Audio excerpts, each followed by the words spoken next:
नमो रिहंतां नमो सिद्धां नमो आर्यां नमो वज्रां नमो लोये त्रिकालवती सर्वसा मंगलम भगवान वीरो मंगलम गौतमो बलि मंगलम कुंडकुंडारियो जैन धर्मोस्तु मंगलम सर्वमंगल्य मांगल्यं सर्वकल्याणकारकं प्रधानं सर्वधर्माणां जैनं जयप्रशासनम् ओंकार बिंदु संयुक्तं नित्यं ध्यायन्ति योगिनः कामदं मोक्षदं चैव ओंकाराय नमो नमः नमः समयसाराय स्वानुभूत्या चितास्ते चित्स्वभावाय भावाय सर्वभावान्तरस्य अज्ञानतिमिरान्धानां ज्ञानाञ्जनशलाकया चक्षुरुन्मिलितं येन तस्मै श्रीगुरुवे नमः आत्मा ज्ञानं स्वयं ज्ञानं ज्ञानादन्यत् करोति परभावस्य कर्तात्मा मोहमोऽयं व्यवहारिणः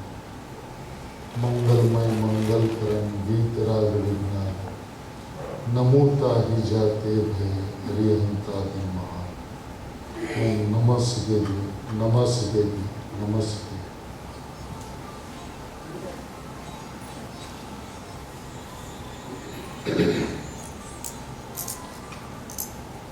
पूज्य कृपाळु गुरुदेव श्रीना पूज्य बेन श्रीना वचनामृत ना 184 અને 185 નંબરના બોલ ઉપર પૂજ્ય ગુરુદેવ શ્રીનું પ્રવચન આપણે સાંભળ્યું. એક વાત અત્યંત નિશ્ચિત છે કે પોતાનો જે સ્વભાવ જે છે એ સદાય છે, ત્રિકાળ છે, એકરૂપ છે, કાયમ છે. ને એવી જે વસ્તુ છે તે હું છું, એમાં જે સ્થિર રહે છે તે જ્ઞાની છે, તેમાં લવલીન થઈ જાય છે તે મુનિ છે. અને રાગાદી ભાવ જે ઉત્પન્ન થાય છે, ગુરુદેવ શ્રી કહે છે કે દ્રવ્ય ગુણ પર્યાયના વિકલ્પ આવે છે તે પરભાવ છે. અને એ પરભાવથી ભગવાન આત્મા અત્યંત ભિન્ન છે. આવી અદ્ભુત વાત પૂજ્ય ગુરુદેવ શ્રી પાસેથી આપણે સાંભળી. હવે અહીંયા નિયમ સારજી પરમાગમની અંદરમાં શુદ્ધ ભાવ અધિકાર છે. એની 38મી ગાથા ઉપર પૂજ્ય ગુરુદેવ શ્રીનું બીજું પ્રવચન, સળંગ પ્રવચન નંબર 34 છે. એમાં ગુરુદેવ શ્રી એમ ફરમાવે છે કે નિયમસાર શુદ્ધ ભાવ અધિકાર 38મી ગાથા ચાલે છે ને. પહેલાં તો એમ કહ્યું કે આ શુદ્ધ ભાવ હું કહું છું તો શુદ્ધ ભાવનો અર્થ શુદ્ધોપયોગ કે શુદ્ધ પરિણતિ નહીં. શુદ્ધ ભાવ એ ત્રિકાળિક નાયક ભાવ, સર્વજ્ઞ સ્વભાવી પૂર્ણ. અહીં દ્રવ્ય સ્વભાવને શુદ્ધ ભાવ કહેવામાં આવ્યું છે. સવારના જે વાત હતી એ વાતની અંદરમાં આત્માની અનુભૂતિને શુદ્ધાત્મા કીધું. અહીંયા ત્રિકાળિક નાયક ભાવ છે એને શુદ્ધાત્મા કહે છે. શબ્દ પ્રયોગ એક છે, ભાવ બંનેના જુદા છે. આ વિષયની અંદરમાં ત્રિકાળિક નાયક ભાવ જે છે, પરમ પારણામિક ભાવ જે છે એ શુદ્ધ ભાવ છે. અને એ શુદ્ધ ભાવ છે એ ત્રિકાળિક નાયક ભાવ છે. એ સર્વજ્ઞ સ્વભાવી ભાવ છે. પોતાનો આત્માનો જે સ્વભાવ જે છે એ સર્વજ્ઞ સ્વભાવી છે. સર્વજ્ઞ સ્વભાવી નાયક ભાવ જે છે એ શુદ્ધ ભાવ છે. અને એનો અધિકાર છે. શુદ્ધોપયોગ કે શુદ્ધ પરિણતિની ચર્ચા અહીંયા નથી. કારણ કે આ ગાથાની અંદરમાં મુનિરાજ પોતાની મસ્તીમાં મસ્ત રહેતા, સ્વભાવની અંદરમાં લીન રહેતા, પરિણામ માત્રને જ્યારે પ્રભાવ કહે છે, હવે એ પરિણામની અંદરમાં શુભોપયોગ હો કે શુદ્ધોપયોગ હો, આશ્રવના પરિણામ હો કે સંવરના પરિણામ હો, તેનાથી ભગવાન આત્મા જે છે તે ભિન્ન છે. એ શુદ્ધ ભાવની ચર્ચા કરતો આ વિષય છે. ગુરુદેવ શ્રી કહે છે નહીં તો પુણ્ય અને શુભ અશુભ રાગ એ અશુદ્ધ રાગ છે, અશુદ્ધ ઉપયોગ છે. અને શુભ રાગ અશુભ રાગથી રહિત એ શુદ્ધોપયોગ છે. શુદ્ધ યોગ એ શુદ્ધ યોગ પર્યાય છે. શુદ્ધ યોગ કહો કે શુદ્ધોપયોગ કહો એ તો પર્યાય છે. એ પર્યાય મોક્ષનું કારણ કેવું એ પણ એક વ્યવહાર છે. શું કે છે? શુદ્ધોપયોગ રૂપ જે પરિણામ જે છે, શુભ ને અશુભ રાગથી રહિત એવો શુદ્ધ યોગ કહો કે શુદ્ધોપયોગ કહો, એ શુદ્ધોપયોગ એ પર્યાય છે. અને પર્યાય મોક્ષનું કારણ કેવું એટલે કે મોક્ષ માર્ગ જે છે, શુદ્ધોપયોગ જ્યારે થયો ત્યારે મોક્ષ માર્ગ છે, એ મોક્ષ માર્ગને મોક્ષનું કારણ કેવું એ પણ વ્યવહાર છે. એટલે કે મોક્ષ જ્યારે પ્રગટ થાય છે ત્યારે જે પરિણામ ઉત્પન્ન થયા એ પરિણામનું કારણ એ પરિણામ સ્વયં પોતે છે. પૂર્વના પરિણામને એટલે કે મોક્ષ માર્ગને કારણ કેવું એ વ્યવહાર છે. એક મને શુદ્ધ પર્યાય એટલે કે શુદ્ધોપયોગની પર્યાય પણ મોક્ષનું કારણ નથી. અપેક્ષાએ કહેવામાં આવે છે કે આની પહેલા મોક્ષ માર્ગ હતો, શુદ્ધોપયોગ હતો, એ શુદ્ધોપયોગથી પરિપૂર્ણતા પ્રગટ થઈ તો વ્યવહારથી શુદ્ધોપયોગને કારણ કહ્યું, પણ એવું છે નહીં.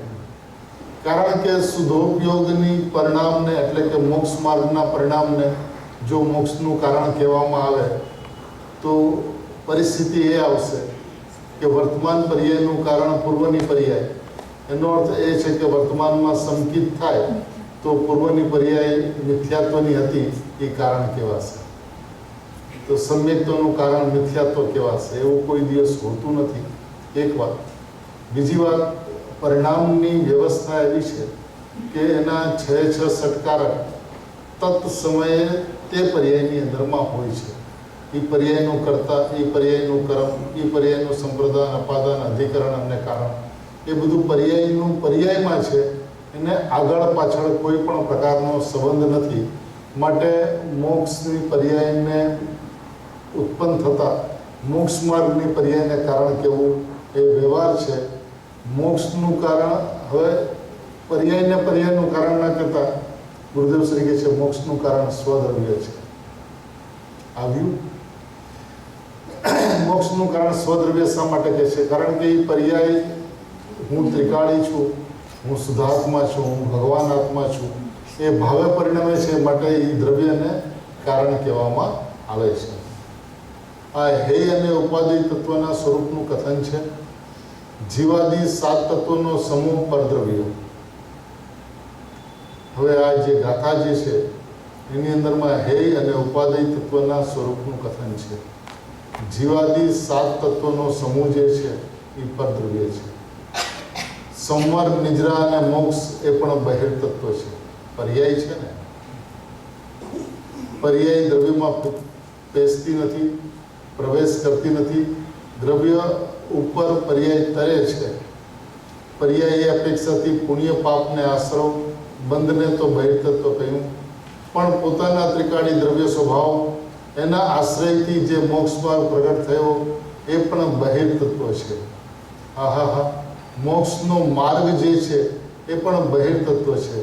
કેમ કે સંવર નિજરામાં એ આવી ગયું. હવે આ વાતને જ્યાં સુધી સમજમાં લેવામાં આવતી નથી, એટલે કે ખરેખર જ્યાં આશ્રવ ઉત્પન્ન થાય છે એ આશ્રવનો અભાવ થઈને સંવર ઉત્પન્ન થાય છે. તો જો આશ્રવ બહિર્તત્વ છે તો એ જ સ્થળ પર સંવરનો ઉત્પાદ થાય છે, તો સંવર પણ બહિર્તત્વ છે. મારા ત્રિકાળી સ્વદ્રવ્યના અપેક્ષાથી જોવામાં આવે તો, ભગવાન આત્માથી જોવામાં આવે તો, ત્રિકાળી નાયક ભાવથી જોવામાં આવે તો કોઈ પણ પરિણામ, ચાહે પરિણામ આશ્રવ બંધના હોય, પુણ્ય પાપના હોય કે સંવર નિદ્રા મોક્ષના હોય, એ બહિર્તત્વ છે. ભગવાન આત્મા છે એ અંતરતત્વ છે અને આ 7 તત્વો જે છે એ બહિર્તત્વ છે. જીવને એ જ્યારે બહિર્તત્વ સમજાય છે ત્યારે શું થાય છે? એની પ્રીતિ મટી જાય છે. મારે આશ્રવનો અભાવ કરવો છે અને સંવર પ્રગટ કરવો છે એવો અભિપ્રાય જીવનો અનાદિકાળથી રહ્યો છે. એટલું જ નહીં, પણ આ દર્શન મળ્યા પછી પણ એક અભિપ્રાય એવો રહી જાય છે કે આજ દિવસ સુધી મને અનુભવ ન થયો. મારો હેતુ તો સમ્યક દર્શન પ્રાપ્ત કરવું છે. એટલે એની વારંવાર દ્રષ્ટિ પર્યાય ઉપર જવાને કારણે, એની દ્રષ્ટિ પર્યાયને નિહાળતી હોવાને કારણે દ્રવ્યની જે તીવ્રતા, દ્રવ્યની જે ઉર્ધ્વતા, દ્રવ્યની જે ઉગ્રતા, દ્રવ્ય ઉપર જે વજન આવવું જોઈએ તે વજન આવતું નથી. અને એ વજન નહીં આવવાને કારણે એ દ્રવ્યની અંદરમાં એકાગ્રતા થતી નથી. એ એકાગ્રતા ન થવાને કારણે સંવારનો જન્મ થતો નથી. એટલે એ જ્યારે સંવાર, નિદ્રા અને મોક્ષ બાહિર તત્વ છે એવું જ્યારે એને સમજાય છે. કારણ કે એ ત્રિકાળી દ્રવ્યની અંદરમાં પર્યાય સમાતી નથી.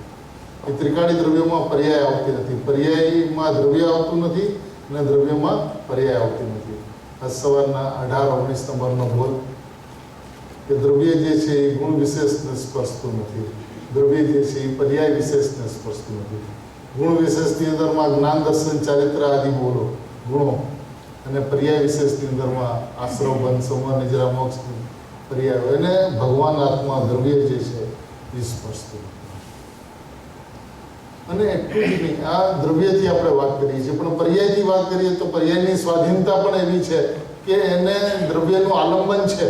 હવે દ્રવ્યનું આલંબન છે એટલે શું છે? દ્રવ્યનો આશ્રય છે, દ્રવ્યનું આલંબન છે, દ્રવ્યને લક્ષ્ય કરે છે.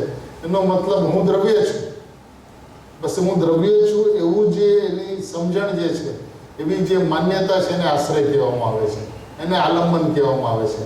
પણ ખરેખર પર્યાય દ્રવ્યની અંદરમાં ચાલી જાય છે એવું નથી. પર્યાય જેમ દ્રવ્ય પર્યાયની અંદરમાં આવતું નથી એમ પર્યાય પણ દ્રવ્યને ભેદતું નથી. એવી પર્યાયની સ્વાધીનતા છે. પર્યાયની અંદરમાં આનંદ છે, પર્યાયની અંદરમાં આત્મા છે, પણ એ પર્યાયની અંદરમાં પર્યાયનો રચેલો આત્મા છે. એ પર્યાયની અંદરમાં ત્રિકાળી આત્મા નથી. એ પર્યાયની અંદરમાં જો ત્રિકાળી આત્મા આવી જાય તો પર્યાયના નાશે દ્રવ્યનો નાશ થઈ જાય. તો એવું છે નહીં. એટલે ખરેખર પર્યાયને બહિર તત્વ કહેવામાં આવે છે. એણે કોઈ દિવસ પર્યાયને બહિર તત્વ માન્યું જ નથી. અને વ્યવસ્થાથી પણ જો વિચાર કરે તો પર્યાય શા માટે બહિર તત્વ છે? કારણ કે એક વસ્તુ છે એ કાયમ રહેનારી છે. ત્રિકાળી દ્રવ્ય છે એ કાયમ રહેનારો છે, અને પર્યાય છે એ ક્ષણે ક્ષણે બદલાય છે. તો જે બદલાય છે, પલટતી છે, ઉત્પાદ વેવાળી છે, ટળતી છે, એ પોતાની વસ્તુ કેવી રીતે હોઈ શકે? અને એની અંદરમાં સ્થિરતા કેવી રીતે થાય? પર્યાયનું લક્ષ કરે તો સ્વયં પોતે પલટતી છે. ક બોલે તે અસંખ્ય સમય વયા જાય. તો એ કઈ પર્યાયની અંદરમાં સ્થિરતા કરે? અને એ સ્થિરતા કરનાર પર્યાય છે. દ્રવ્ય તો પોતે સ્વયં સ્થિર છે. એને કોની સ્થિરતા? એને કોઈ દ્રષ્ટિ કરવી છે, એને કોનું લક્ષ કરવું છે?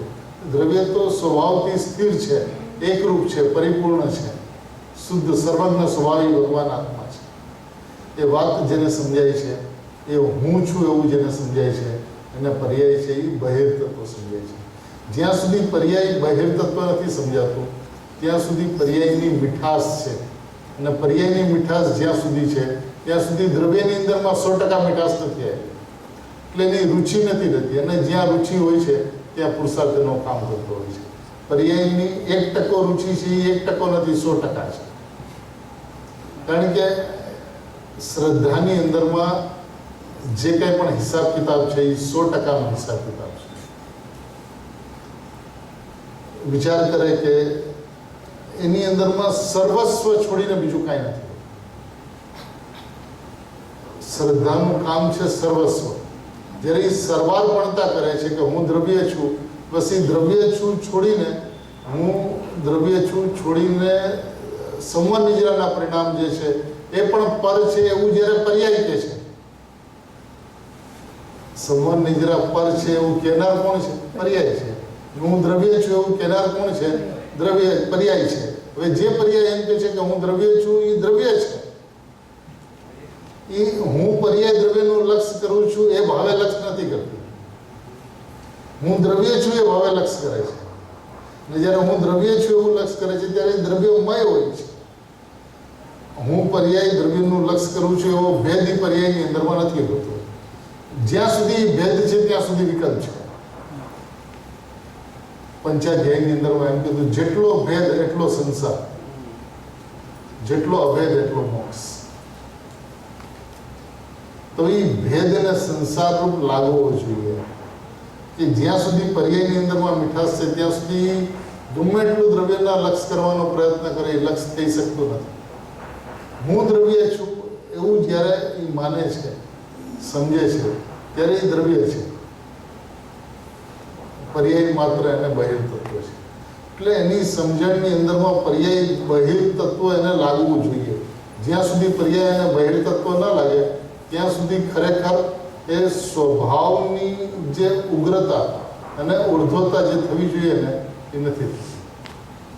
એને એ વાત સમજાવવી જોઈએ કે આ હેય ઉપાદેયની ચર્ચાની અંદરમાં પર્યાયને હેય કહેવામાં આવ્યું છે અને દ્રવ્યને ઉપાદેય કહેવામાં આવ્યું છે. એટલે આદર કરવા યોગ્ય દ્રવ્ય છે, સત્કાર કરવા યોગ્ય દ્રવ્ય છે, શ્રદ્ધાનો વિષય દ્રવ્ય છે.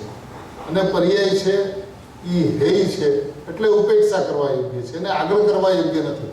એ છે, એનું અસ્તિત્વ છે, એનું પરિણમન છે, એનું હોવાપણું છે, પણ પર્યાયનું હોવાપણું પર્યાયની અંદરમાં છે, પર્યાયનું હોવાપણું દ્રવ્યની અંદરમાં નથી. તો એવી ભિન્નતા જેને સમજાય છે એને દ્રવ્યની મીઠાશ આવતા, દ્રવ્યની અપૂર્વતા ભાસતા, દ્રવ્યનું ત્રિકાળ સ્વાભાવિક અભેદપણું ભાસતા, એનો જે મહિમા આવે છે એની ઉર્ધ્વતા અને ઉગ્રતા થતા એની અંદરમાં લીનતા થઈ જાય છે. તો એને પર્યાય બહિર્તત્વ કહ્યું. તો એને એ બહિર્તત્વ સમજાવવું જોઈએ. મોક્ષ માર્ગ જે પ્રગટ થાય છે એટલે એને એ વાત સમજાવી કે જે પ્રગટ થાય છે તે હેય છે અને જે પ્રગટ છે તે ઉપાદેય છે. જે પ્રગટ છે તે ઉપાદેય છે. ભગવાન આત્મા પ્રગટ છે તો એ ઉપાદેય છે અને પ્રગટ થાય છે, પર્યાય પ્રગટ થાય છે તો પર્યાય જે પ્રગટ થાય છે તે હેય અને જે પ્રગટ છે તે ઉપાદેય. ભગવાન આત્મા પ્રગટ છે તો એ ઉપાદેય છે અને પર્યાય સમયે સમયે ઉત્પાદ થાય છે તો એ હેય છે. લક્ષ અહમ એકત્વ ભગવાન આત્માનું હોય છે અને પરિણામ માત્ર બહિર્તત્વ છે. એ વાત બહિર્તત્વ છે એટલે મારામાં એનો નિષેધ છે, પર્યાયમાં પર્યાયનો નિષેધ નથી. દ્રવ્યની અંદરમાં પર્યાયનો નિષેધ છે, મારા ત્રિકાળ તત્વની અંદરમાં પર્યાયનો નિષેધ છે, નાસ્તિ છે. તો આગળ ગુરુદેવ શું કહે છે? અહીંયા પાઠમાં તો હેય ઉપાદેય કહ્યું અને ટીકાકારે જરા એમ શબ્દ લીધો કે જીવાદી 7 તત્વોનો સમૂહ પરદ્રવ્ય હોવાને લીધે, પરદ્રવ્ય હોવાને લીધે બહુ સૂક્ષ્મ વાત ભગવાન. હા શું કહે છે અહીં પાઠમાં તો હેય ઉપાદેય કહ્યું, ટીકાકારે જરા શબ્દ એમ લીધો કે જીવાદી 7 તત્વોનો સમૂહ પરદ્રવ્ય હોવાને લીધે. એ બહુ જ માર્મિક શબ્દ છે. જીવાદી 7 તત્વોનો સમૂહ પરદ્રવ્ય. સૌથી પહેલા તો એ 7 તત્વ પરદ્રવ્ય છે એટલે કે એ પર્યાયના જે ભેદો છે 7 એ પરદ્રવ્ય છે. અને પરદ્રવ્ય તારે માનવાનું એમ નહીં, પરદ્રવ્ય હોવાને લીધે હોવાવાળી વ્યવસ્થા અનાદિ અનંત છે, થવાવાળી વ્યવસ્થા ક્ષણિક છે. આચાર્ય ભગવાન કહે છે કે જીવાદિત 7 તત્વોનો સમૂહ પરદ્રવ્ય હોવાને લીધે એટલે આ સદાય પરદ્રવ્ય છે. તું માન ન માન એ જુદી વસ્તુ છે. હોવાને લીધે એટલે સદાય પરદ્રવ્ય, 7 તત્વોનો સમૂહ સદાય પરદ્રવ્ય હોવાને લીધે જે પરદ્રવ્ય માને છે એ સ્વદ્રવ્યની અંદરમાં લીન થઈ જાય છે. એને તારે પરદ્રવ્ય કરવાનું નથી, સદાય પરદ્રવ્ય હોવાને લીધે એ હેય છે.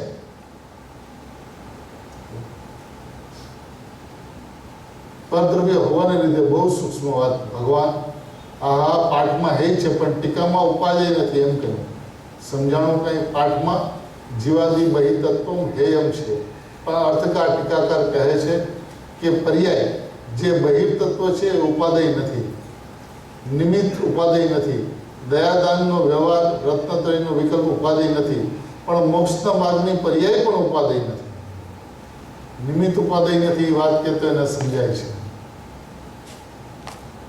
દયાદાનનો વ્યવહાર છે એ ઉપાદેય નથી એ કહેતો પણ એને સમજાય. પણ કે છે અહીંયા તો મોક્ષ માર્ગની પર્યાય જે છે એ પણ ઉપાદેય નથી. તે હંમેશા મોક્ષ માર્ગને અને મોક્ષને આગળ કર્યો છે પણ મોક્ષ સ્વરૂપી ભગવાન આત્મા જે છે એને કોઈ દિવસથી આગળ નથી કર્યો. એટલે તું પ્રભુ એક વખત આ 7 તત્વનો જે સમૂહ જે છે એને તું હેય માન. તારો સ્વભાવ જે છે એ સંપૂર્ણ સર્વજ્ઞ સ્વભાવી ભગવાન આત્મા છે, પરિપૂર્ણ જ્ઞાયક તત્વ છે, વર્તમાનમાં પરિપૂર્ણ છે. એ પરિપૂર્ણ છે એની દ્રષ્ટિ જેની જાય છે અને એ મોક્ષ માર્ગ જે છે એ હેય છે એવું સમજાય છે. મોક્ષ માર્ગ હે છે. ગુરુદેવ શ્રી કેટલું અદભુત કહે છે. પણ મોક્ષના માર્ગની પર્યાય પણ ઉપાધ્યાય નથી. હે છે એટલે ઉપાધ્યાય નથી, આદર કરવા યોગ્ય નથી, સત્કાર કરવા યોગ્ય નથી. પ્રગટ થાય છે પણ એ સત્કાર કરવા, એનું અવલંબન લેવા યોગ્ય નથી. આદર કરવા યોગ્ય નથી એટલે અવલંબન લેવા યોગ્ય નથી. અવલંબન ત્રિકાળી, વેદન પર્યાય, પર્યાયનું આલંબન નહીં અને દ્રવ્યનું વેદન નહીં, એવી વ્યવસ્થા છે. માટે તારી દ્રષ્ટિ હંમેશા ત્રિકાળી શુદ્ધ દ્રવ્ય ઉપર હોવી જોઈએ, જે સદાય અનાદિ અનંત ઉપાદેય છે. અને આ હોવાપણાની વ્યવસ્થા છે. તારે કંઈ કરવાનું નથી. પર્યાયને સ્વભાવથી જોવામાં આવે તો પર્યાય પોતાના સ્વભાવની અંદરમાં ક્ષણિક ચક્રવર્તી છે. એ અશુદ્ધપણે પરિણમે છે તો એની સ્વાધીનતા છે, એ શુદ્ધપણે પરિણમે છે તો એની સ્વાધીનતા છે. અશુદ્ધતાની અંદરમાં નિમિત્ત એનું કારણ નથી, માર્ગના સંયોગો એનું કારણ નથી, અને શુદ્ધતાની અંદરમાં ભગવાન આત્મા એનું કારણ નથી. એ અશુદ્ધ રૂપે પરિણમે છે તો પણ સ્વાધીન છે, અને શુદ્ધ રૂપે પરિણમે છે તો પણ સ્વાધીન છે. એવી પર્યાયની સ્વાધીનતા છે, પર્યાયની સ્વતંત્રતા છે, પર્યાયની યોગ્યતા છે. એ યોગ્યતા પ્રમાણે પરિણમે છે. એને પરિણમાવનાર આ વિશ્વની અંદરમાં કોઈ નથી. પર્યાયને કોઈ પરિણમાવા ધારે જે પ્રમાણે એ પ્રમાણે પરિણમાવી દે એવી વ્યવસ્થા નથી. તમે એમ વિચાર કરો કે હું ઉપયોગને સ્વભાવ તરફ લઈ જાઉં અને ઉપયોગને તમે સ્વભાવ તરફ લઈ આવી શકો, એવી વ્યવસ્થા ઉપયોગની અંદરમાં નથી. શું કામ નથી? કારણ કે એ ઉપયોગની વ્યવસ્થા વાળવાની નથી, સન્મુખ કરવાની નથી, ઢાળવાની નથી. એ ઢળતી વ્યવસ્થા છે, વળતી વ્યવસ્થા છે, વળતી ઉત્પન્ન થતી વ્યવસ્થા છે. એ પર્યાયનો સ્વભાવ જ એવો છે કે પોતાની યોગ્યતા મુતાબિક પર તરફ યા સ્વ તરફ વળતી ઉત્પન્ન થાય છે. તો જે વળતી ઉત્પન્ન થાય છે એને વાળવાનો પ્રયત્ન કરવાનો રહેવા દે પ્રભુ. તું એની સ્વાધીનતા સમજ, એનું સતપણું સમજ કે પર્યાય ક્રમબદ્ધ પોતાના સત સ્વભાવ પ્રમાણે પરિણમે છે. અને એ સમયે હું એનાથી અત્યંત અપ્રભાવિત, પરિણામની અંદરમાં અશુદ્ધતા હો કે શુદ્ધતા, હું એનાથી અત્યંત અપ્રભાવિત, પરિપૂર્ણ શુદ્ધ સર્વજ્ઞ સ્વભાવી ભગવાન આત્મા છું. એવી જેને દ્રષ્ટિ થાય છે, એવી જેને સમજણ થાય છે, અને એ સ્વભાવનો મહિમા આવે છે, સ્વભાવની ગરિમા આવે છે. અને જ્યાં સ્વભાવની ગરિમા આવે છે ત્યાં પર્યાય સ્વભાવ તરફ વળતા ઉત્પન્ન થઈને સમ્યક દર્શન, સમ્યક જ્ઞાન, સમ્યક ચારિત્ર રૂપે પરિણમી જાય છે. એ પરિણમી જાય એવી વ્યવસ્થા છે. ગુરુદેવ શ્રી અત્યારે પ્રવચનમાં કીધું કે પર્યાય સ્વભાવ સન્મુખ થઈ જાય છે, કરવાની નથી. એણે હંમેશા પર્યાયને આત્માના સન્મુખ કરવાનો પ્રયત્ન કર્યો છે. એ પ્રયત્નથી સ્વભાવ સન્મુખ થતી નથી. એ પોતાની યોગ્યતાથી પરિણમે છે. અને યોગ્યતા એના અભિપ્રાય પ્રમાણે હોય છે. જેવો એનો અભિપ્રાય હોય છે એ પ્રમાણે એની પર્યાયની યોગ્યતા હોય છે. હવે અભિપ્રાયની અંદરમાં સમ્યક દર્શન કરવું છે કે દર્શનની મૂર્તિ છું, બસ આ બે વાત છે. સમ્યક જ્ઞાન પ્રગટ કરવું છે કે જ્ઞાનની મૂર્તિ છું. જ્ઞાનની મૂર્તિ છું એ અભિપ્રાય છે તો સમ્યક જ્ઞાન થઈ જાય છે. સમ્યક જ્ઞાન કરવું છે એ અભિપ્રાયની અંદરમાં મિથ્યા જ્ઞાન ચાલુ રહે છે. આ વ્યવસ્થા છે. એકની અંદરમાં દ્રવ્ય દ્રષ્ટિ છે તો દ્રવ્ય દ્રષ્ટિ છે તો સમ્યક જ્ઞાન થઈ જાય છે. એકની અંદરમાં પર્યાય દ્રષ્ટિ છે તો મિથ્યાત્વ ચાલુ રહે છે. એટલે હું શુદ્ધ સ્વભાવી ભગવાન આત્મા છું એવા લક્ષમાં શુદ્ધતા પ્રગટ થાય છે. અને શુદ્ધતા પ્રગટ કરવી છે એવા પર્યાયના લક્ષમાં અશુદ્ધતા પ્રગટ થાય છે. એટલે એણે ક્યારે પણ પોતાના ત્રિકાળી શુદ્ધ વ્યાયક સ્વભાવની મહિમા જે પ્રમાણે થવી જોઈએ, એની અદ્ભુતતા અલૌકિકતા જેવી રીતે ભાસવી જોઈએ એવી એને ભાસી નથી. એ ભાષે એના માટે સમજાવે છે કે પ્રભુ એ મોક્ષ માર્ગની નિમિત્ત ઉપાધિ નથી, દયાદાનનો વ્યવહાર, રત્નત્રયનો વિકલ્પ, રત્નત્રયનો વિકલ્પ આવ્યો, સમ્યક દર્શન, સમ્યક જ્ઞાન, સમ્યક ચારિત્રનો વિકલ્પ, એ પણ ઉપાધિ નથી. એટલે મોક્ષ માર્ગનો વિકલ્પ જે છે એ પણ ઉપાધિ નથી, પણ મોક્ષ માર્ગની પર્યાય પણ ઉપાધિ નથી. આ એમણે પરદ્રવ્ય કહ્યું તે ઘરનું નથી કહ્યું. કેમ કે 50મી ગાથામાં કુનકુન આચાર્ય કહ્યું છે કે જેટલી નિર્મળાદી પર્યાય છે ને એ પરદ્રવ્યમ પરભાવા ઇતિ હેયા એવા 3 શબ્દો 50મી ગાથામાં છે. 50 પરદ્રવ્ય પરભાવ. હા, અને એમાં સમય સાધનો આધાર લીધો છે. સિદ્ધાંતની આ બાજુ શ્લોક છે, એની નીચે ચોથી લાઈનમાં પરદ્રવ્ય કહ્યું છે. એ સમય સાધનો કળશ છે. એમાં પણ ઝીણી વાત બહુ પ્રભુ. મોક્ષ માર્ગની પર્યાયને પરદ્રવ્ય કીધું છે, પરભાવ કીધું છે. ભગવાન આત્મા સ્વદ્રવ્ય છે, તો એની અપેક્ષાએ પર્યાય જે છે એ પરદ્રવ્ય. જ્યાં હુંપણાનો પ્રશ્ન છે, તો જેમાં હુંપણું છે એ સ્વ છે, બીજું જે કાંઈ પણ છે એ પર છે. પર્યાયની અપેક્ષાથી જોવામાં આવે તો પર્યાયની અપેક્ષાએ દ્રવ્ય પરદ્રવ્ય છે. પર્યાયના સતપણાને જોવામાં આવે, પર્યાયની સ્વાધીનતાને જોવામાં આવે, પર્યાયની સ્વતંત્રતાને જોવામાં આવે તો દ્રવ્ય પરદ્રવ્ય છે. પણ આ વાત પર્યાયથી નથી, આ વાત દ્રવ્યથી છે. અને દ્રવ્યથી જોવામાં આવે છે તો પર્યાય પરદ્રવ્ય અને પરભાવ છે.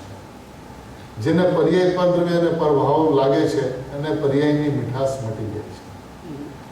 પર્યાયને નથી મટાડવાનો. પર્યાય ક્યાંય જાતિ નથી. એ લાખ પ્રયત્ન કરે તો એ પર્યાય તો એનો સ્વભાવ છે, તો એ જ્યાંની ત્યાં જ રહેવાની છે. ફક્ત પ્રશ્ન એની માન્યતાનો છે, પ્રશ્ન એના વિશ્વાસનો છે. માન્યતાની અંદરમાં વિપરીતતા છે તો લાખ પ્રયત્ન કરવા છતાં પણ ગુરુદેવ શ્રી કે 11 અંગનો અભ્યાસ અનંત વખત કર્યો, પણ શું તો એ 11 અંગનો અભ્યાસ અનંત વખત કર્યો તો એને આટલી વાત નહીં સમજાણી હોય એવું નથી.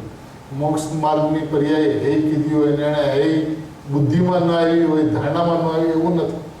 એ આવી હોય પણ સ્વભાવનું જોર જે આવવું જોઈએ, ત્રિકાળી સ્વભાવનો મહિમા જે આવવો જોઈએ, એની અદ્ભુતતા અને અલૌકિકતા જે ઉછાળા આવી જોઈએ, ઉછાળા સાથે એ ન આવવાને કારણે અને પર્યાયની તપાસ અવલોકન ચાલુ રહેવાને કારણે એ દ્રવ્યની અંદરમાં અહમ 100% અને એ દ્રવ્યની અંદરમાં 100% અહમ નહીં થવાને કારણે એની અંદરમાં એકાગ્રતા અને લીનતા નથી.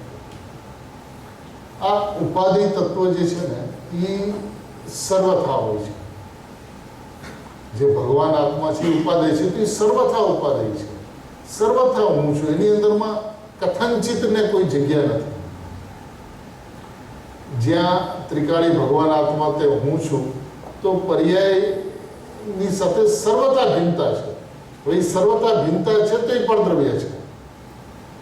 કથનચિત ભિન્ન ભિન્નની વાત જુઓ તો એ જ્ઞાનની વાત, પ્રમાણની વાત, એ વાત આખા દ્રવ્યની અપેક્ષાએ છે.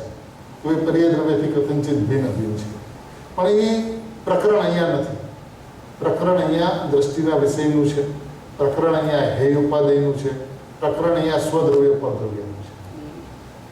તો જેને 6 દ્રવ્ય પરદ્રવ્ય ભાષા છે અને પોતાના ઘરની અંદરમાં આવ્યો છે પ્રમાણની મર્યાદામાં, એમાં દ્રવ્ય સ્વદ્રવ્ય અને પર્યાય પરદ્રવ્ય, દ્રવ્ય સ્વભાવ અને પર્યાય પરભાવ, દ્રવ્ય ઉપાદેય અને પર્યાય હેય, એવું જેને સમજાય છે એને એની અંદરમાં એકતા થાય છે. એમાં એની મીઠાશ, રુચિ, અને જ્યાં એની રુચિ હોય છે ત્યાં એનો પુરુષાર્થ, વીર્ય કામ કરે. એ અનાદિ અનંત નિયમ છે. રુચિ અનુયાયી વીર્ય.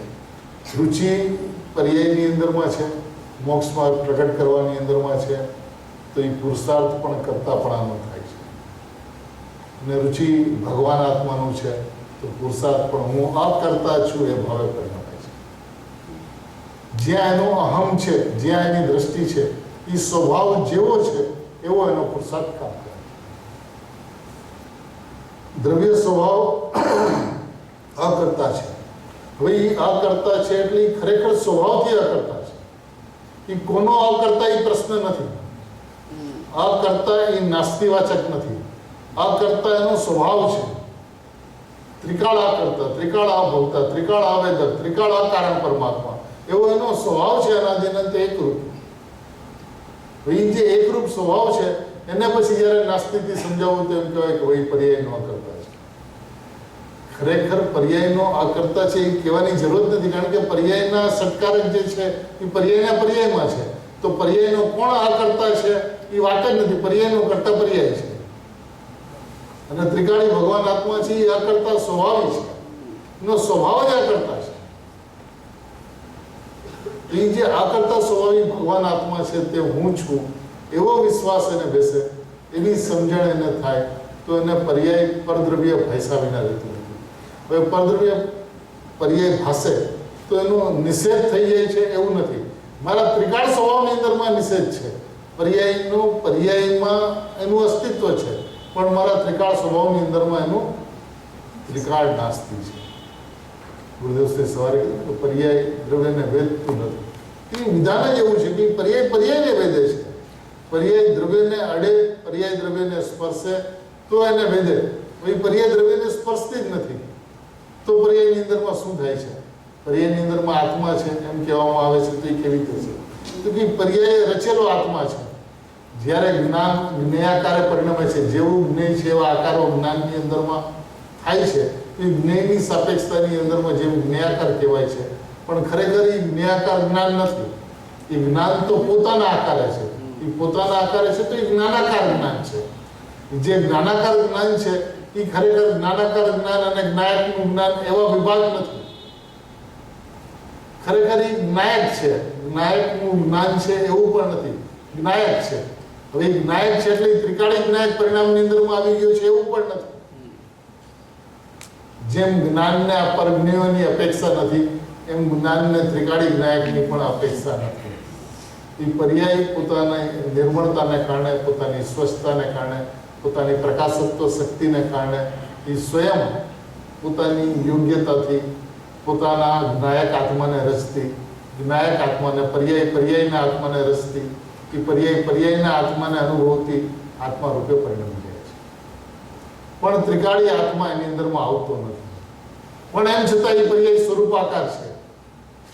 જેવું સ્વરૂપ છે એવા આકારે છે. એ સ્વરૂપ આકારે ગુરુદેવ કે એ સ્વરૂપમય છે.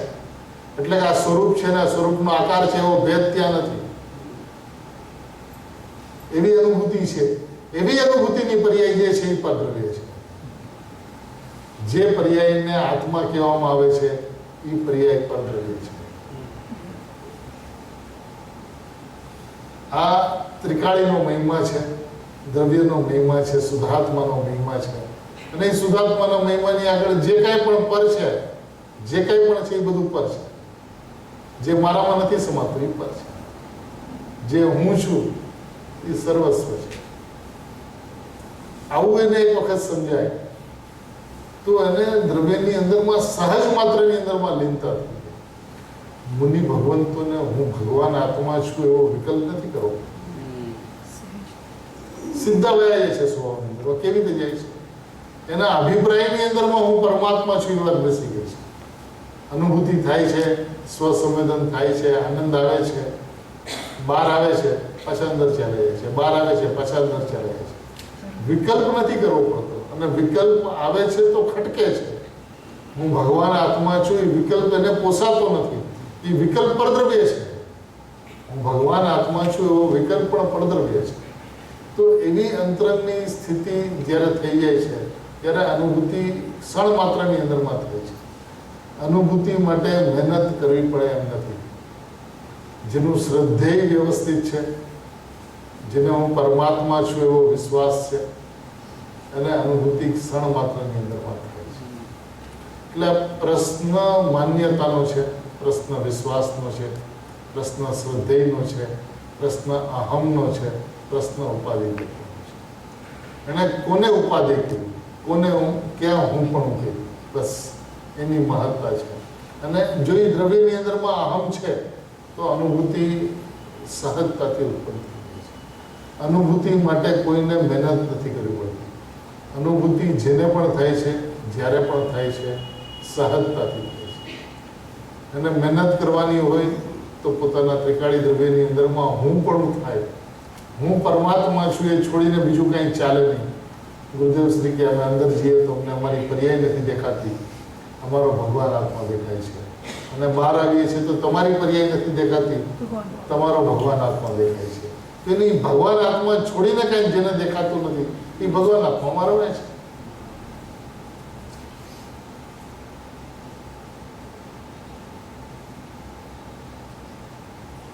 જેને સર્વજ્ઞપણું આત્માનો સ્વભાવ એ નિરંતર વર્તમાન વર્તી રહ્યો છે, આહા એ ત્રિકાળી વર્તમાન સર્વજ્ઞ સ્વભાવ એ અપેક્ષાથી મોક્ષના માર્ગની જે પર્યાય છે એનો આશ્રય કરવાથી તો વિકલ્પ ઉત્પન્ન થાય છે. જેમ પદ્રવ્યમાંથી પોતાની પર્યાય નથી આવતી એમ પર્યાયમાંથી પર્યાય નથી આવતી. જેને સર્વજ્ઞપણું આત્માનો સ્વભાવ એ નિરંતર વર્તમાન વધી રહ્યો છે. જે એનો સર્વજ્ઞ સ્વભાવ છે એ હંમેશા વર્તમાન, સર્વજ્ઞ સર્વજ્ઞ સર્વજ્ઞ સર્વજ્ઞ સર્વજ્ઞ. એ ત્રિકાળ એટલે 3 કાળની અપેક્ષા નથી, સદાય પરિપૂર્ણ સ્વભાવ છે. નહીં વર્તમાન વર્તમાન વર્તમાન વર્તમાન વર્તમાન છે, પણ એ સદાય રહેનારો છે. એ અપેક્ષા એને ત્રિકાળી કહેવામાં આવે છે. પણ એ ત્રિકાળી કાળની અપેક્ષા ત્રિકાળી નથી, સદાય રહેનારો છે એ અપેક્ષા ત્રિકાળી છે.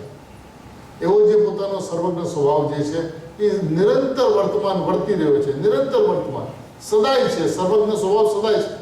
સર્વજ્ઞતા પ્રગટ થશે ત્યારે સર્વજ્ઞ સ્વભાવ પ્રગટ થશે એવો નથી.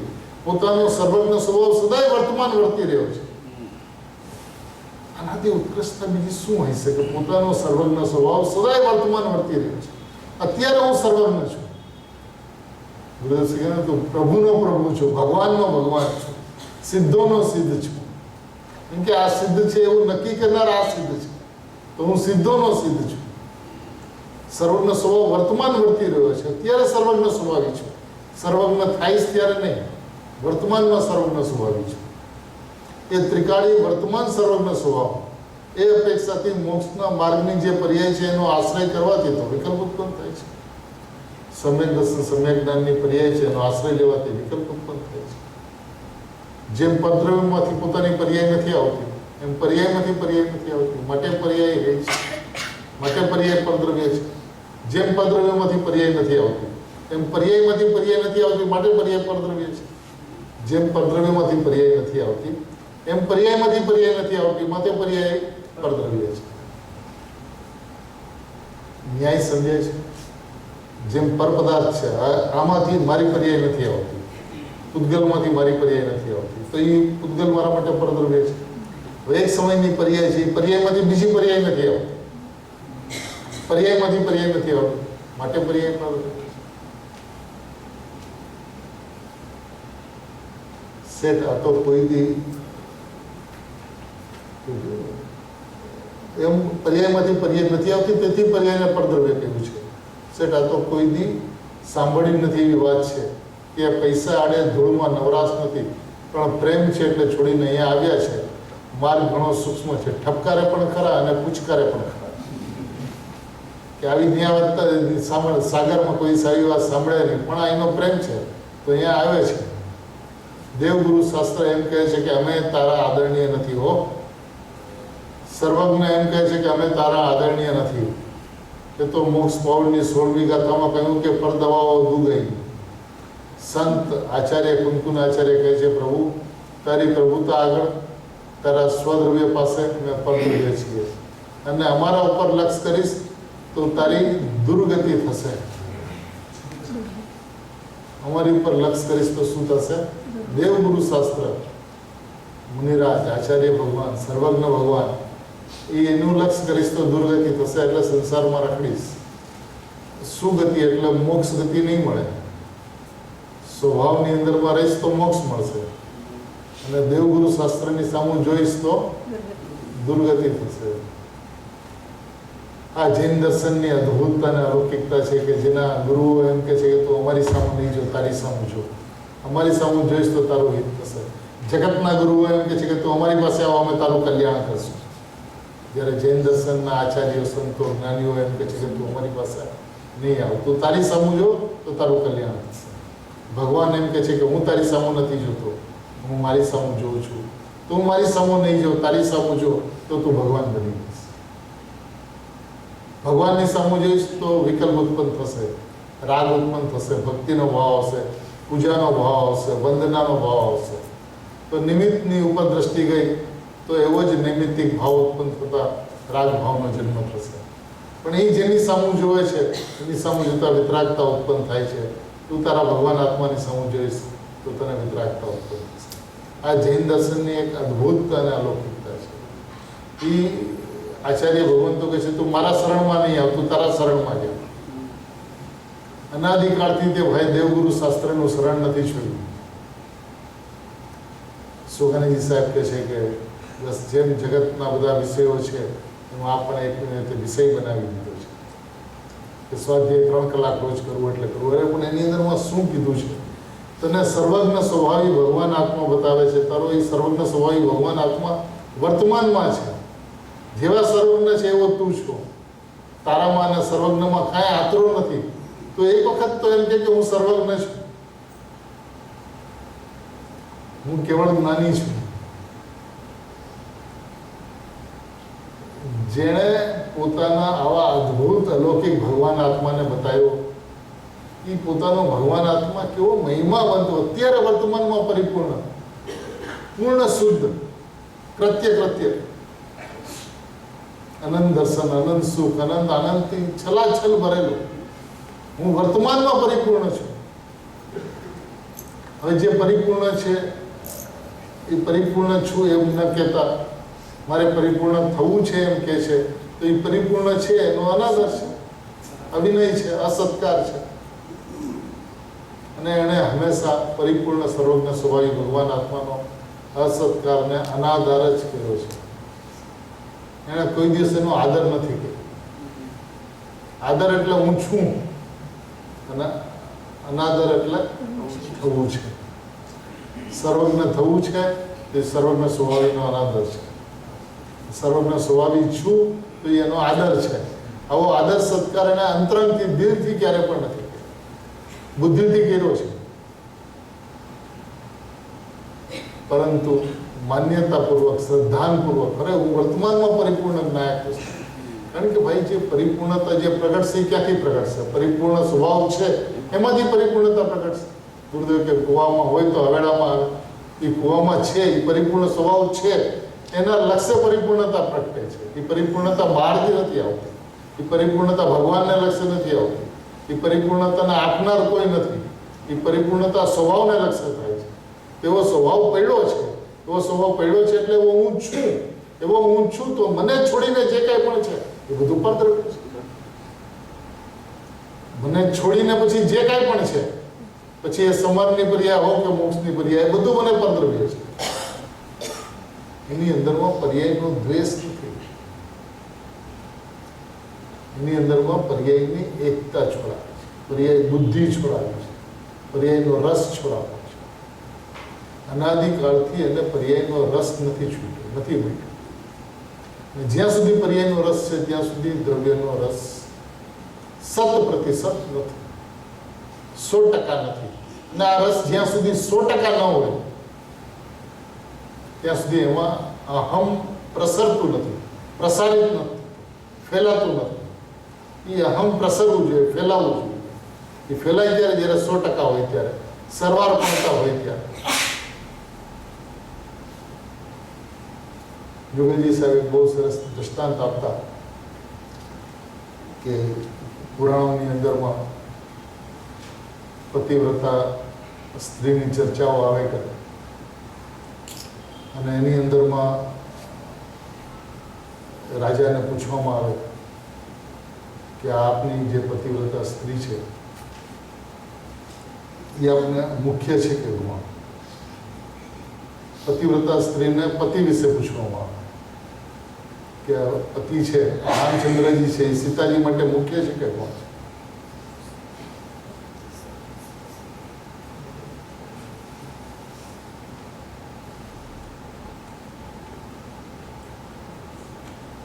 જ્યારે યોગજીનો દ્રષ્ટાંત આપ્યો છે ત્યારે સભામાંથી તરત અવાજ આવે કે મુખ્ય છે. જો એ પતિવ્રતા સ્ત્રી માટે રામચંદ્રજી પતિ મુખ્ય છે એનો મતલબ ગુણ અપેક્ષાએ બીજું કોઈ છે. ખરેખર પતિવ્રતા સ્ત્રી માટે પતિ એનું સર્વસ્વ છે, સર્વસ્વતા હોય છે, એનું નામ પતિવ્રતા છે.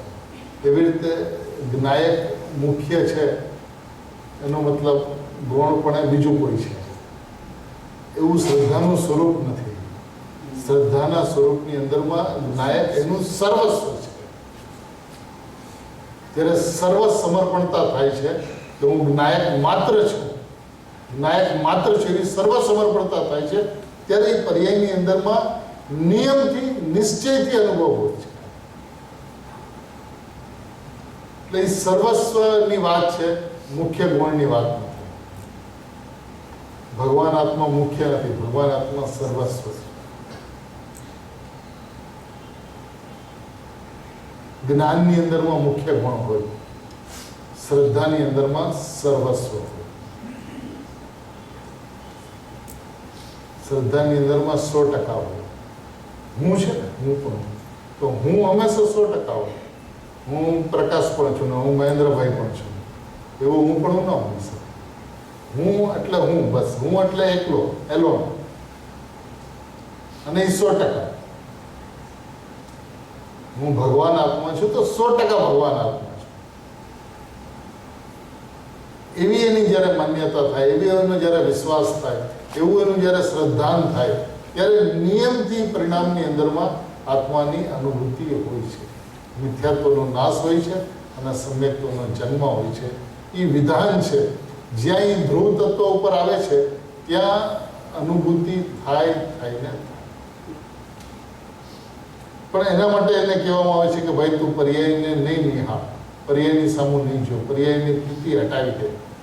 એકમાત્ર શુદ્ધાત્માની રુચિ, શુદ્ધાત્માનો રસ, શુદ્ધાત્માનો પ્રેમ, અને હું ભગવાન આત્મા, સર્વજ્ઞ સ્વભાવી ભગવાન આત્મા છે. એ સર્વજ્ઞ સ્વભાવી ભગવાન આત્મા છે, એ વાત ઉપર આવે અને એ લક્ષ્ય કરતા એને અનુભૂતિ ન થાય એવું 3 કાળોમાં કોઈ દિવસ બનતું નથી. એટલે અનુભૂતિ માટેનો પ્રયત્ન છોડી દે. એ આત્માના લક્ષ્ય અનુભૂતિ થાય છે. અનુભૂતિ પ્રગટ કરવાની વ્યવસ્થા નથી. સુગંધીજીને એકવાર પૂછ્યું કે સાહેબ અનુભવ ક્યારે થાય છે, કેવી રીતે થાય છે? તો કે અનુભવ અકસ્માત સે હોતા है. અનુભવ એક્સિડન્ટથી થાય છે. એક્સિડન્ટથી થાય છે એટલે શું? કોઈ વ્યક્તિ એક્સિડન્ટનો પ્લાન કરે, જો આપણે ગાડી ચલાવીએ, ચલો આપણે એક્સિડન્ટ કરીએ, એવું ન હોય. એક્સિડન્ટ અચાનક થાય. એમ અનુભૂતિ અચાનક થાય છે, પણ એના પ્રયત્ન કરવાથી અનુભવ નથી થતો. પણ હું ભગવાન આત્મા છું એવા લક્ષ્ય, એવી દ્રષ્ટિએ અનુભૂતિ થઈ જાય છે. એ થઈ જવાની વ્યવસ્થા છે, કરવાની વ્યવસ્થા. હવે આગળ કહે છે તું અમારા ઉપર લક્ષ કરીશ તો તારી દુર્ગતિ થશે. મોક્ષ પાઉલની 16મી ગાથામાં એવો પાઠ છે, ભગવાન માર્ગ ઘણો સૂક્ષ્મ છે. અત્યારે તો એવી ગડબડ થઈ ગઈ છે કે આટલી મુશ્કેલી પછી કેટલાક ભાગ્યશાળી લોકોને કાને પડે છે. આટલી મુશ્કેલી પછી, એટલે એની અંદરમાં ગુરુદેવનો સંકેત છે કે ગુરુદેવને જે સંઘર્ષ કરવો પડ્યો, બધી મુશ્કેલીઓ વેઠવી પડી, પહેલા સંપ્રદાયની સામે, પછી દિગંબર સમાજની સામે, એ બધી મુશ્કેલીઓ પછી કેટલાક ભાગ્યશાળીઓને આ વાત કાને પડે છે. આ તો અંતર ચૈતન્ય સર્વજ્ઞ પરમાત્માના ઘરની વાત છે. મહાવીર પરમાત્મા નહીં, સિમંદર પરમાત્મા નહીં, ક્યાંના પરમાત્મા? અંતર ચૈતન્ય સર્વજ્ઞ પરમાત્માના ઘરની વાત છે. આ અંતર છે ને, એ ચૈતન્ય સર્વજ્ઞ પરમાત્મા છે ભાઈ. એ તારા ઘરની વાત છે. સર્વજ્ઞ ભગવાનના ઘરની વાત નથી, તારા સ્વભાવના ઘરની વાત છે. કહે છે કે અમે સર્વજ્ઞ દેવ અને અમારા સંત, મોક્ષ માર્ગના સાધક અને અમારા શાસ્ત્ર એ ત્રણેય પરદ્રવ્ય છે.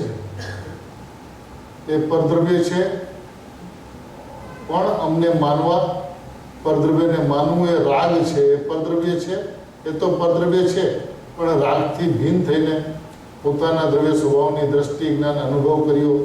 એ અનુભવની પર્યાય પણ પરદ્રવ્ય છે. એનાથી જુદો પડીને, પર્યાયની પ્રીતિથી હટીને, સર્વજ્ઞ સ્વભાવી ભગવાન આત્માની અંદરમાં આમ કરીને રાગના વિકલ્પને મટાડીને અનુભૂતિ થઈ. એ અનુભૂતિની પર્યાય પણ પરદ્રવ્ય છે. એ જ્યારે પરદ્રવ્ય માને છે ત્યારે ત્રિકાળીની અંદરમાં અહમ થાય છે, અહમ થતા અનુભૂતિ થાય છે, અનુભૂતિ થઈ પર્યાય પરદ્રવ્ય છે. ત્રિકાળી આત્મા સ્વદ્રવ્ય અને અનુભૂતિની પર્યાય પરદ્રવ્ય. એટલે પર્યાય ગમે તે હોય તે પરદ્રવ્ય, અને ભગવાન આત્મા છે એ સદાય સ્વદ્રવ્ય છે. આવું એને અંતરંગથી માનવામાં આવવું જોઈએ, શ્રદ્ધામાં આવવું જોઈએ. આ વાત એને શ્રદ્ધાની અંદરમાં નથી આવતી. એ બોલે છે, ધારણાની અંદરમાં એ વાતને લે છે, ન્યાયથી રુચિકથી, પણ માન્યતાની અંદરમાં, વિશ્વાસની અંદરમાં કે બસ હું આ છું. હું આ એવું એને સતત ધારાવાહી યંત્રની અંદરમાં ચાલુ, ભલે વિકલ્પાત્મક પૂર્વક ન હોય છતાં પણ પ્રયોગની અંદરમાં એ વાત ચાલવી જોઈએ અને એ ખરેખર પ્રયત્નપૂર્વક પણ ચાલવી જોઈએ. એટલે આચાર્ય ભગવંતો ગુરુદેવ હંમેશા એમ કહેતા યથાર્થ નિર્ણય કર, પહેલા હું પરમાત્મા છું એમ નિર્ણય કર, હું પરમાત્મા છું એમ નિશ્ચય કર, યથાર્થ નિર્ણય કર, પાકો નિર્ણય કર. એ યથાર્થ નિર્ણયનો મતલબ શું? જેવો સ્વભાવ છે એવો નિર્ણય. હું સર્વજ્ઞ સ્વભાવી છું તો સર્વજ્ઞ સ્વભાવી છું એવો નિર્ણય. અને એ નિર્ણય પછી ક્યારે પણ ફરવાનો જે અચલ રહેવો જોઈએ. આજ ગુરુદેવની સમયની પરિસ્થિતિ, પરિવર્તનના સમયની સ્થિતિનો વિચાર કરીએ અને આજનો આપણે વિચાર કરીએ તો જમીન આસમાનનું અંતર છે ને. આજ ગુરુદેવને સામે વિરોધ કરવાવાળા કેટલા હતા, તો ગુરુદેવને ત્યાંથી શરૂઆત કરવી પડતી હતી કે ભાઈ શું ભાવથી આપ આપી છે. દયા દાન ભક્તિના પરિણામ છે અને લોકો ધર્મ માને છે એવું નથી, એ તો અધર્મના પરિણામ છે, તો સંસારના પરિણામ છે. આજે આપણા સૌના સૌભાગ્યથી વાતાવરણ આખું ફરી ગયું છે. સુધાર્થમાની વાત ખુલ્લેઆમ આપણે કરી શકીએ છીએ, ગુરુદેવ પાસેથી સાંભળી શકીએ છીએ, કોઈ રોકટોક નથી. અને એ વાત ડંકાના ચોટે આપણી સામે આવે છે અને એમાં અક્ષરશ લખાણ થઈ જવાથી તો વાત એકદમ ચોખ્ખી ગુરુદેવની વાત અને અહીંયા મેળવી ગયો બસ. કોઈના આધારની જરૂરત નહીં, કોઈને પૂછવાની જરૂરત નહીં. ગુરુદેવે કીધી, આપણે સાંભળી, શાસ્ત્ર સાથે સાંભળીને સ્વભાવની સાથે મેળવી કે આવો છે. અને આ વાત ન્યાયથી બેસેલી છે કે દ્રવ્ય અને પર્યાય બે સ્વભાવ છે. તો એ સ્વભાવ છે ને, એ સ્વભાવ જે છે એને બીજા કોઈનો આધાર ના હોઈ શકે. સ્વભાવ છે એ પોતાથી છે, જે પોતે પોતાથી છે એ બીજાથી નથી. દ્રવ્યથી છે એ પર્યાયથી નથી, પર્યાયથી છે એ દ્રવ્યથી નથી. તો દ્રવ્યને માટે પર્યાય પણ દ્રવ્ય છે. એની અંદરમાં એને બીજો કોઈ વિકલ્પનો કોઈ અવકાશ નથી, વિકલ્પની કોઈ જગ્યા નથી. એ પરદ્રવ્ય છે તો પરદ્રવ્ય છે, એ હેય છે. પરદ્રવ્ય છે તો હેય છે, પરભાવ છે તો હેય છે. અને ભગવાન આત્મા જે છે એ ઉપાદેય છે. એ હું છું એ ઉપાદેય છે. હું છું એવું માને, પર્યાય એની અંદરમાં લીન થાય, એકાગ્રતા કરે, અનુભૂતિ થઈ, ત્યારે એને દ્રવ્યને ઉપાદેય માયનો કહેવાય. ધારણાની અંદરમાં દ્રવ્ય ઉપાદેય ને પર્યાય હે એને માયનું નથી, એ તો હજી વિકલ્પ છે અને વિકલ્પની કોઈ કિંમત નથી. પણ અનુભૂતિ થાય એ પેલા જેવું સ્વરૂપ છે એવો વિકલ્પ હોય છે એ જુદી વાત, પણ એની મહત્તા નથી. મહત્તા સ્વભાવની, એ સ્વભાવની મહત્તા હોય છે તો વિકલ્પ ખટકે છે, તો વિકલ્પનો અભાવ થઈને અનુભૂતિ થઈ ગઈ છે. મને તો ખાલી પરમાત્મા છું બસ એવું અત્યારે ચાલે છે, બીજું કાંઈ નથી. તો એ તને વિકલ્પની મહિમા છે, સ્વભાવની મહિમા નથી. જેને સ્વભાવની મહિમા હોય એને એ વિકલ્પ લાંબો ચાલી શકે નહીં. કારણ કે જૈન શાસનની અંદરમાં 1+1 2 ગણિત છે. એની અંદરમાં કિંતુ પરંતુ ક્યાંય નથી. શ્રદ્ધાનો વિષય છે તો સર્વસ્વ, જ્ઞાનનો વિષય છે તો પ્રમાણ, અને જ્ઞાનનો વિષય છે એની પ્રમાણ વ્યવસ્થા હોવા છતાં પણ જ્ઞાનમાં પણ જ્યારે એકાંત અને શ્રદ્ધામાં પણ જ્યારે એકાંત, એવા સમ્યક એકાંતનો પક્ષ, પછી પક્ષનું સમી જવું અને પક્ષાતિક્રાંત થઈ જવું એવી વ્યવસ્થા છે. એટલે શ્રદ્ધામાં એક અને જ્ઞાનમાં અનેક, અથવા જ્ઞાનની અંદરમાં દ્રવ્ય પર્યાય એવું બે પણ એ પ્રમાણને સિદ્ધ કરવા માટે છે.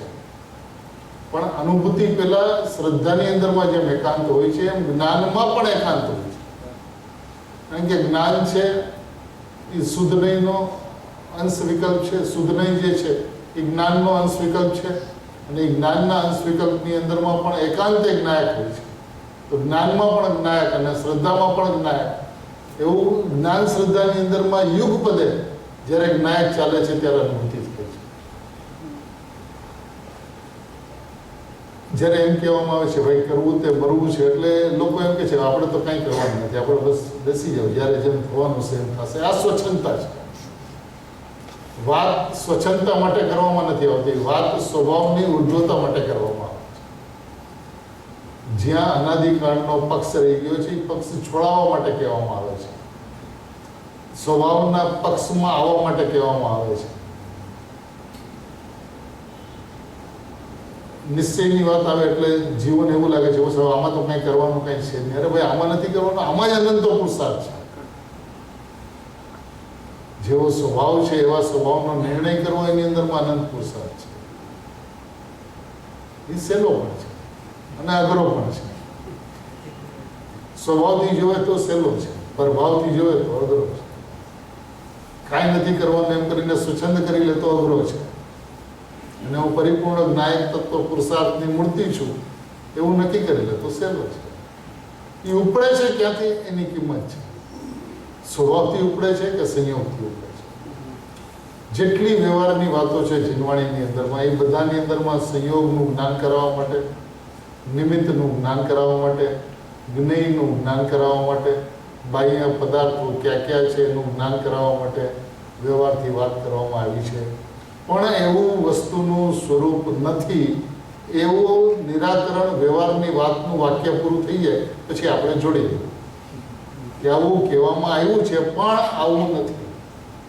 કેવું છે તો કે વસ્તુ જે ત્રિકાળી જ્ઞાયક ભાવ જે છે, એકરૂપ ભાવ જે છે, પછી શુદ્ધ છે, એ સર્વજ્ઞ સ્વભાવી છે, એ પરિપૂર્ણ છે, એ હું છું. ત્યાંથી વસ્તુને જોયું. સ્વભાવથી વસ્તુને જોતા સ્વભાવ સહેલો છે, પ્રભાવથી વસ્તુને જોતા સ્વભાવ અઘરો છે. પર્યાયમાં ઉભા રહીને દ્રવ્યને જોતા દ્રવ્ય અઘરું છે, દ્રવ્યમાં બેસીને દ્રવ્યને જોતા દ્રવ્ય સહેલું છે. ક્યાંથી એ દ્રવ્યને જોવે છે એની કિંમત છે. મારે આત્માનો અનુભવ કરવો છે માટે હું આત્મા છું તો અઘરું છે. સ્વભાવથી આત્મા છું, સ્વભાવથી સર્વજ્ઞ સ્વભાવિક છું, સ્વભાવથી પરિપૂર્ણ જ્ઞાયક તત્વ છું તો સહેલું. એટલે એક કર્તાપણાના અભિપ્રાયથી અઘરું છે, અકર્તા સ્વભાવના જોરથી સહેલું છે. એટલે એનો ઉપાડ ક્યાંથી છે એની કિંમત છે. ઉપાડ સ્વભાવથી છે તો અત્યંત સહેલું છે, પણ ઉપાડ અન્ય જગ્યાએ ઉભા રહીને સ્વભાવને જોવાની કોશિશ, એમાં તો એમ કીધું છે ને કે પર્યાય દ્રવ્યનું લક્ષ કરે છે. તો આપણે દ્રવ્યનું લક્ષ કરો પર્યાયમાં ઉભા રહીને અને પર્યાયને નિહાળતા રહ્યું તો ત્રણ કાળની અંદરમાં એ કાર્ય થઈ શકે એવું નથી. કારણ કે લક્ષનો મતલબ જોવું નથી, લક્ષનો મતલબ અહમ છે, લક્ષનો મતલબ એકત્વ છે, લક્ષનો મતલબ હું પરમાત્મા છું એવો અભિપ્રાય છે. એનું નામ લક્ષ, એનું નામ આલંબન છે, એનું નામ આશ્રય છે. હું પરમાત્મા છું એવો અભિપ્રાય, એને આશ્રય કયો, આલંબન કયો, લક્ષ કયો, જે પણ કેવું એ કયો, પણ એની અંદરમાં અભિપ્રાય એ છે કે હું પરિપૂર્ણ સર્વજ્ઞ સ્વભાવી ભગવાન આત્મા છું. એવું લક્ષ જેને હોય છે એને એ સમય અનુભૂતિ થાય છે. એ સમય, બીજી સમય નથી લાગતી. બુદ્ધદેવ એમ કહે છે કે રાગથી ભિન્ન થઈને પોતાના દ્રવ્ય સ્વભાવની દ્રષ્ટિ જ્ઞાન અનુભવ કર્યો એ અનુભવની પર્યાય પણ પરદ્રવ્ય છે. એ અનુભવની પર્યાય પણ પરદ્રવ્ય છે. અનુભવની પર્યાય પણ પરદ્રવ્ય છે. આવું એને કોઈ દિવસ માન્યું નથી. અનુભવની પર્યાય તો એને પ્રગટ કરવા યોગ્ય લાગે છે. પરદ્રવ્ય કેવી રીતે? હવે અનુભવની પર્યાય એને પ્રગટ કરવા યોગ્ય લાગે છે એનો મતલબ જે પ્રગટ છે એનો અનાદર કરે છે ત્યારે અનુભવની પર્યાય પ્રગટ કરવા યોગ્ય છે એવો અભિપ્રાય કહેવાય છે. અને એ પર્યાયની અંદરમાં અહમ થાય છે. એ પર્યાયની અંદરમાં અહમ થતા એ પર્યાય દૃષ્ટિ કહેવાય છે. પર્યાય દૃષ્ટિ. હવે જે પ્રગટ છે ભગવાન આત્મા સર્વજ્ઞ સ્વભાવી પ્રગટ છે તે હું છું એવો અભિપ્રાય જ્યાં થાય છે ત્યાં પર્યાય સ્વભાવ તરફ ઝુકતી ઉત્પન્ન થઈ જાય છે. આજે ગુરુદેવ શ્રી કીધું પર્યાય આ સ્વભાવ સન્મુખ ઝુકતી ઉત્પન્ન થઈ જાય છે. અને તું સ્વભાવ સન્મુખ વાળવાની કોશિશ નહીં કર, એ હંમેશા વાળવાની કોશિશ કરે છે. સમ્યક દર્શન પ્રગટ કરવા યોગ્ય છે, ઉપાદેય છે, એ પ્રગટ કરવા યોગ્યની અપેક્ષા, આદર કરવાની અપેક્ષા નહીં. આદર કરવાની અપેક્ષા ત્રિકાળી ભગવાન આત્મા આદર કરવા યોગ્ય છે. એટલે ત્રિકાળી ભગવાન આત્મા આદર કરવા યોગ્ય છે તો પર્યાય હેય છે. હેય છે એટલે ઉપેક્ષા કરવા યોગ્ય છે. ઉપેક્ષા કરવા યોગ્ય છે એટલે એની અંદરમાં હું પણ કરવા જેવું નથી. કારણ કે એ પરદ્રવ્ય છે. એ અનુભવની પર્યાય હો કે મોક્ષની પર્યાય, એ એવી જેને દ્રષ્ટિ થઈને હું પરમાત્મા છું એવું જેને લક્ષ થાય છે અને સહજ માત્રની અંદરમાં ભગવાન આત્માનો અનુભવ હોય છે, કરવો નથી પડતો, હોય છે. આવો અનુભવ સૌ કોઈને સહજ માત્રમાં હો એવી મંગલ ભાવના.